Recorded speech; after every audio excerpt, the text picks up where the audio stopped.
आम्रपाली बौद्ध काल में वैशाली के ब्रजी संघ की इतिहास प्रसिद्ध लिच्छवी राजनीतांगना थी। इनका एक नाम अम्बपाली या अम्बापालिका भी है।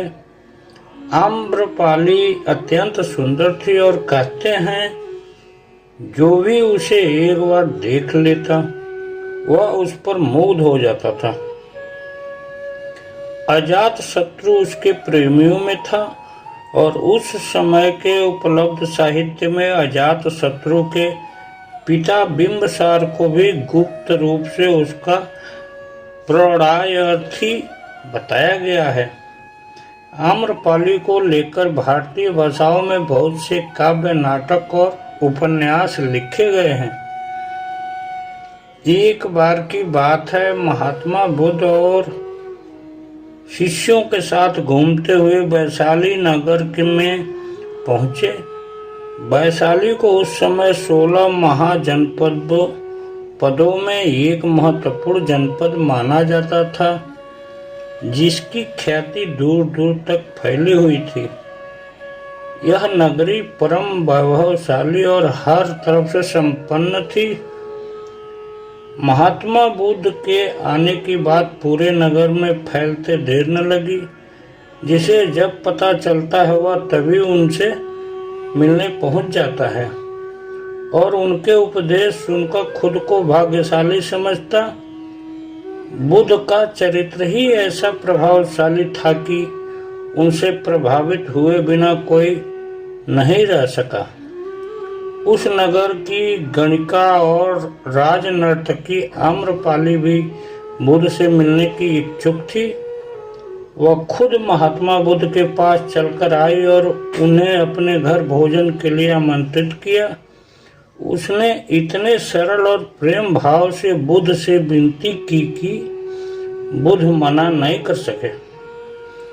जब यह बात उनके शिष्यों को पता चला कि महात्मा बुद्ध ने एक गणिका का आमंत्रण स्वीकार किया है, तो सबने इसका विरोध किया।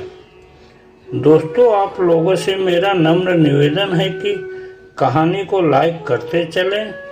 आगे कहानी। महात्मा बुद्ध ने बड़ी सरलता से अपने शिष्यों से कहा, मैंने तो उसका प्रेम भावना देखी। उसने जिस भावना से मुझे बुलाया है वह बिल्कुल पवित्र और निश्चल था। वह आज मुझसे मिलने एक गणिका बनकर नहीं बल्कि एक भक्ति भाव से आई थी। फिर भला मैं कैसे उसका आमंत्रण स्वीकार न करता, वह चाहे एक वेश्या हो या फिर कोई और सन्यासी। यथा समय बुद्ध आम्रपाली के घर भोजन के लिए गए। वह पहले से ही भोजन की सारी व्यवस्था करके भगवान बुद्ध के आने की राह देख रही थी। मन में यह विचार आ रहा था कि कहीं बुद्ध अपनी बात से मुकर न जाएं। इतने बड़े सन्यासी भला क्यों एक वेश्या के बुलाने पर उसके घर आकर भोजन करेंगे। परंतु जैसे ही आम्रपाली ने बुद्ध को अपने घर आते देखा, उसकी प्रसन्नता का ठिकाना न रहा। वह दौड़कर दरवाजे पर गई और उनका स्वागत किया। खुद अपने हाथों से भोजन परोसा और उनकी आवभगत की। महात्मा बुद्ध के शिष्यों ने जो उनके साथ आए थे, जब एक वेश्या को जिसके कदमों में खुद सम्राट बिंबसार से लेकर अजात शत्रु थे, पूरी वैशाली जिसकी एक झलक पाने के लिए तरसती थी, उसे एक सन्यासी के लिए ऐसा व्यवहार करते देख बुद्ध के शिष्यों के मन में अपने गुरु के लिए सम्मान और ज्यादा बढ़ गया।